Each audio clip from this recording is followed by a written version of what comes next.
Good morning बेटा।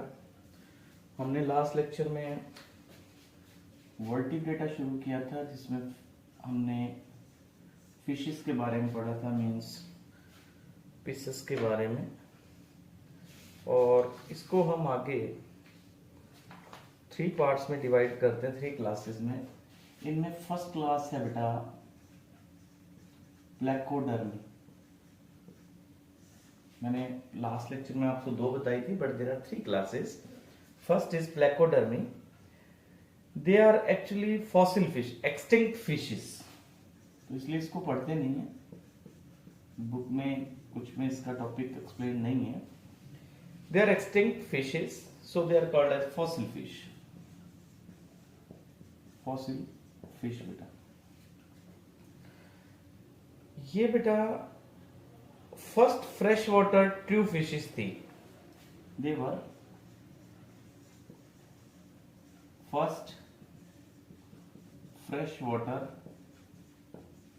True fishes थी। Yes, और इनकी बॉडी के ऊपर बोनी प्लेट्स थी। Body was covered by bony plates, तो इसलिए हम इनको बोलते थे, इनको अब कहते हैं आर्मर्ड फिशेस। आर्मर्ड फिशेस बेटा अभी एक्सटिंक्ट हो चुकी हैं। इसमें जो फिश थी वो क्लेमेटियस, एग्जाम्पल क्लाइमेटियस बेटा।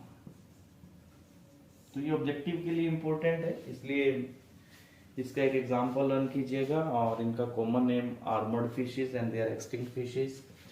नाउ सेकंड क्लास, ये होती है बेटा cartilaginous fishes. Cartilaginous, cartilaginous fish कौन सी? ये एक्चुअली बेटा कॉन्ड्रिचिथाइस।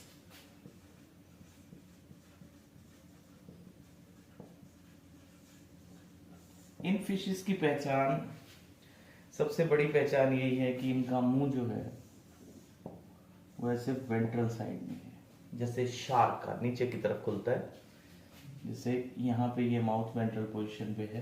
तो इनकी पहचान होगी बेटा, बोनी फिशेस होती है उनका मुंह टर्मिनल पोजीशन पे होता है।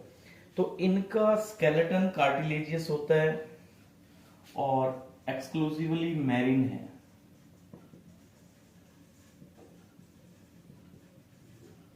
दे आर एक्सक्लूसिवली मैरीन, और इनमें नोटोकोड थ्रू आउट लाइफ रहती है। Notochord is present through out the life. इनकी स्किन के ऊपर प्लेकॉइड स्केल्स होते हैं बेटा। Skin is covered with placoid scales. और जो इनके टीथ होते हैं, टीथ एक्चुअली मॉडिफाइड स्केल्स हैं।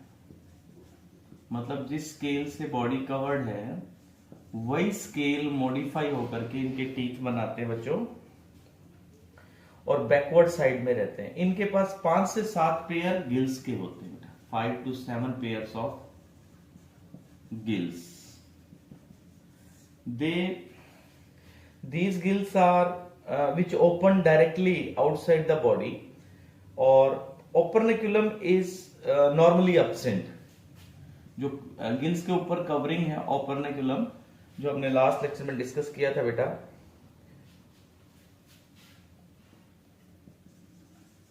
ओपर्क्यूलम अब्सेंट है इन फिशेस में से।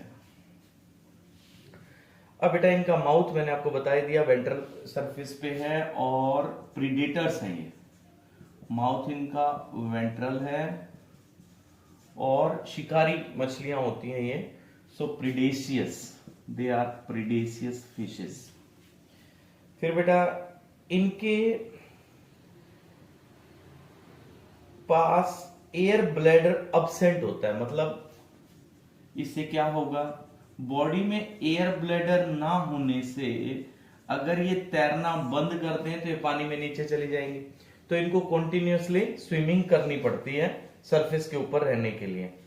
सो स्विम कॉन्स्टेंटली।